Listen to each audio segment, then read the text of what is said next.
जैसे कि आप सब जानते हैं कि नवंबर का मंथ स्टार्ट हो गया है, तो नेक्स्ट 3 to 4 मंथ्स तो हमारे यहाँ पे शादी सीजन रहेगा। Whether you're a bride, groom और a guest, we want you to look your best. इसीलिए आज हम बात करने जा रहे हैं इफेक्टिव वेट लॉस टिप्स की, जो आपको वेडिंग्स और शादी सीजन में बहुत हेल्प आउट करने वाले हैं। लगता है बाजार के खाने बहुत खाते हो। जी डॉक्टर साहब, मैं ये मेडिसिन प्रिस्क्राइब कर रहा हूँ, वो आप ले लेना। अब कोई भी मसला हो तो मरहम से डॉक्टर की ऑनलाइन कंसल्टेशन बुक करो, क्योंकि डॉक्टर से बात होगी अब घर पर। अस्सलाम वालेकुम, I am Maryam Ali Warsi, a clinical dietitian at Marham, और अगर आप मेरे साथ कंसल्टेशन बुक करना चाहते हैं तो दिए गए लिंक पर क्लिक करें। सबसे पहला जो पॉइंट मैं डिस्कस करने जा रही हूँ, ये बहुत बड़ी एक मिसअंडरस्टैंडिंग है जो मुझे लगता है कि आप सबको पता होनी चाहिए। सबसे पहला पॉइंट है मील स्किपिंग का।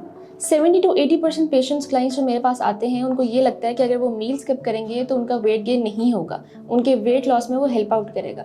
But this is the biggest misunderstanding जो क्लाइंट्स फेस कर रहे हैं आजकल। वो ये समझते हैं कि जब वो कुछ खाएंगे ही नहीं तो उनका वजन कैसे बढ़ेगा, लेकिन ऐसा नहीं होता। मील स्किप करने की वजह से आपका मेटाबॉलिज्म स्लो हो जाता है और आप बाद में अपने नेक्स्ट मील्स में ओवर ईटिंग कर लेते हैं। भूखा रहने की वजह से आपका वजन तो कम नहीं होगा, लेकिन आपको डिफिशिएंसीज हो जाएंगी जो या तो आपको बीमारियों की तरफ लेकर जाएंगी या फिर उल्टा आपका उतना ही वजन बढ़ा देंगी। तो meal skipping is never a good option. Second point हमारे पास है कि आपने अपनी शुगर और सोडियम इंटेक को मॉनिटर करना है, यानी अपनी चीनी और नमक की इंटेक को मॉनिटर करना है। अब आपकी जो प्रोसेस फूड्स यानी बाहर के खाने इस्तेमाल करते हैं, सॉफ्ट ड्रिंक्स इस्तेमाल करते हैं, शुगरी ड्रिंक्स इस्तेमाल करते हैं, इन सब में एडेड शुगर्स और सोडियम होता है। अब आप डाइट कर भी रहे हैं फिर भी आप ये चीज़ें इस्तेमाल कर रहे हैं, तो ये चीज़ें आपका वजन कम नहीं होने देंगी, उल्टा कि आपका वजन बढ़ाएंगी, आपकी बॉडी में सूजन और थकन पैदा करेंगी। अब इसकी जगह आप इसको किसी हेल्दी स्नैक के साथ स्वैप कर सकते हैं, जिसमें आपके पास दही आ जाते हैं, आपके पास ड्राई नट्स, सीड्स आ जाते हैं, आपके पास फल आ जाते हैं। ये आपके बेस्ट सोर्सेज ऑफ स्नैक्स हैं। तो अपनी प्रोसेस फूड्स वाली स्नैकिंग को कन्वर्ट कर लें हेल्दी स्नैकिंग के अंदर। नंबर 3, अपनी डाइट में प्रोटीन का इंटेक बढ़ाएं। अगर आपको खाना खाने के बाद भी भूख लग रही होती है तो इसका मतलब ये है कि या तो आपके खानों में प्रोटीन कम थी या थी ही नहीं। अगर वेट लॉस के दौरान आप प्रोटीन का इंटेक सही रखते हैं तो आपका वेट लॉस होने में प्रोटीन एक बहुत बड़ा रोल प्ले कर रहा होता है।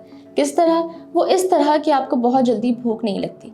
जब आपने एक अच्छा प्रोटीन वाला मील लिया हुआ होता है तो आपका पेट बहुत देर तक भरा रहता है और आपको सैटिस्फैक्शन की फीलिंग आ रही होती है। अब प्रोटीन की बात करें तो प्रोटीन में आप क्या खाएंगे? प्रोटीन में आप चिकन लेंगे, फिश ले सकते हैं, एग्स ले सकते हैं, बीन्स ले सकते हैं, दालें ले सकते हैं। हमारे पास बहुत सारी ऐसी सोर्सेज हैं। एनिमल प्रोटीन भी है, प्लांट बेस्ड प्रोटीन भी है, जो आप कंज्यूम कर सकते हैं अपने वेट लॉस के दौरान। नंबर 4, अपनी फ्रूट्स और वेजिटेबल्स के इंटेक को बढ़ा दें। अगर आप पहले से फ्रूट्स और वेजिटेबल्स इंटेक नहीं कर रहे तो शुरू कर दें, और अगर पहले से कर रहे हैं तो इंक्रीज कर दें। फ्रूट्स एंड वेजिटेबल्स आपको ना सिर्फ कैलोरीज प्रोवाइड कर रहे होते हैं, बल्कि विटामिन्स, मिनरल्स और फाइबर भी प्रोवाइड कर रहे होते हैं। ये आपकी बॉडी को नेचुरली डिटॉक्स कर रहे होते हैं। तो इससे बेहतर चीज़ आपके लिए क्या हो सकती है? और लास्ट पॉइंट जो मैं डिस्कस करूंगी वो है physical activity. Please move your body.